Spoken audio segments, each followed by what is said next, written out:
Our final speaker is John Szalajda. He's the Deputy Director of the NPPTL and is going to talk about the work that's being done through ASTM to develop a specification for barrier masks. John?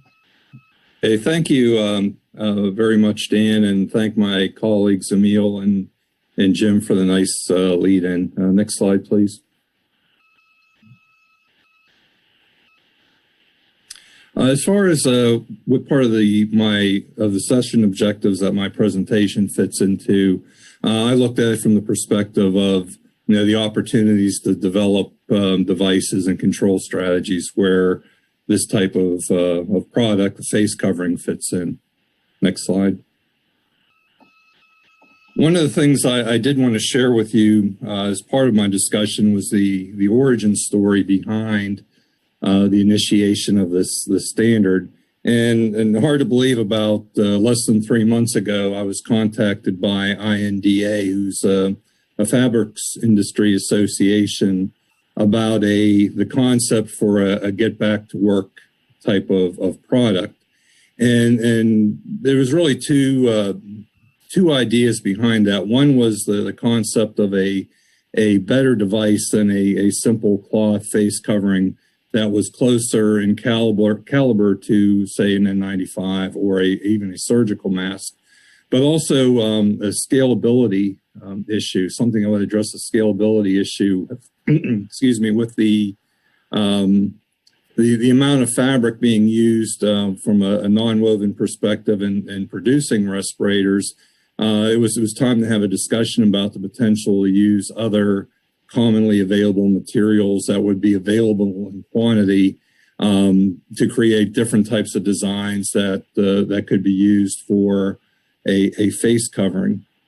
And I think as we've seen here in recent months, with literature starting to be published, that face coverings could reduce transmission as source control, and I think we've seen with different types of face coverings that their effectiveness does vary. I think one of the things that I've observed is that the efficacy of the face covering approach really depends on how reliability people wear these, which is an issue because the face coverings aren't worn consistently, and also some people refuse to wear them. And I think some of you may have seen there was a New York Times article within the last 2 weeks that talked about the use of face coverings during the 1918 pandemic with the Spanish flu and issues associated with mask compliance by the public.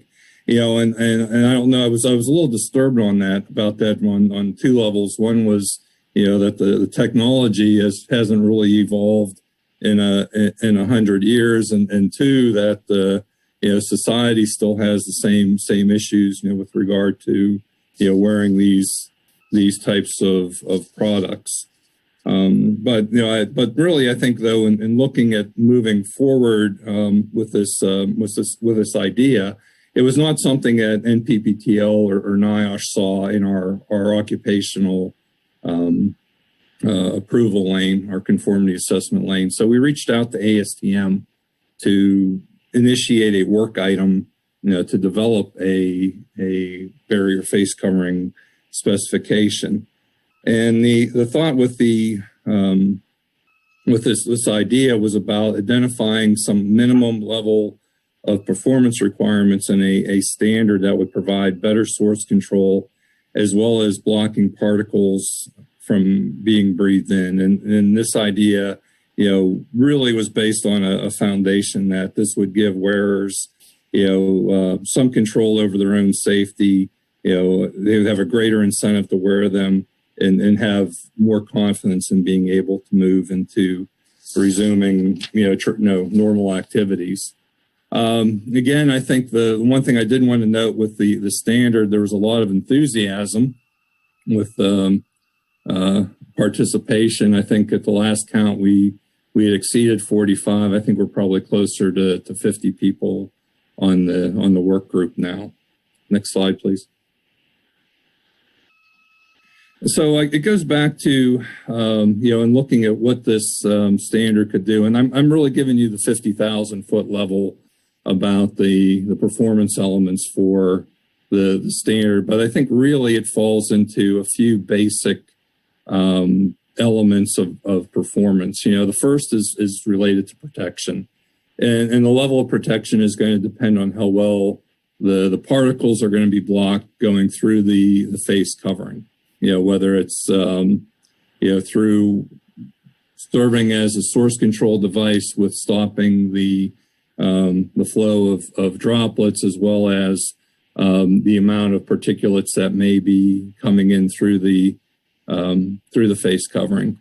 And then also fit. I think one of the things we've heard that discussion several times, during the course of the last, several presentations. And with the fit, it's a combination of how well it seals to the face and how well the covering keeps particles from coming around it.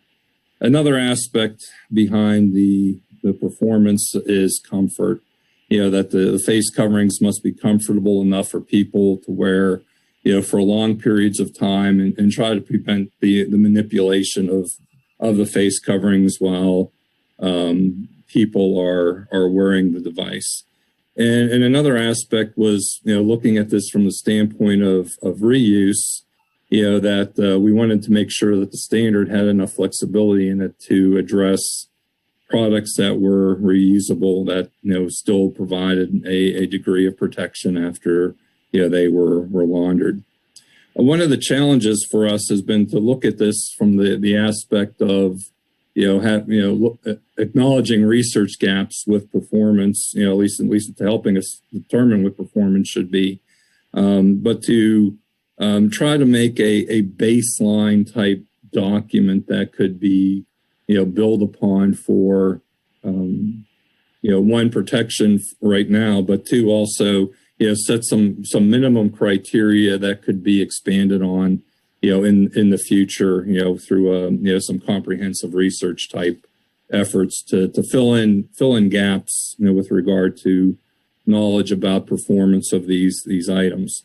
With that, having said that, our focus has been with the development of the standard is to use existing test methods, either through, that are currently available, on the ASTM processes or the NIOSH processes.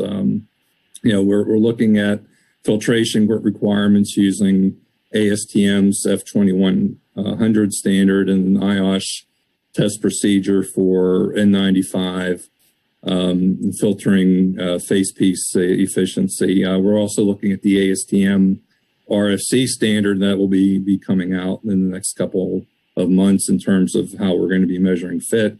And then also the NIOSH breathing resistance test for measuring breathing resistance.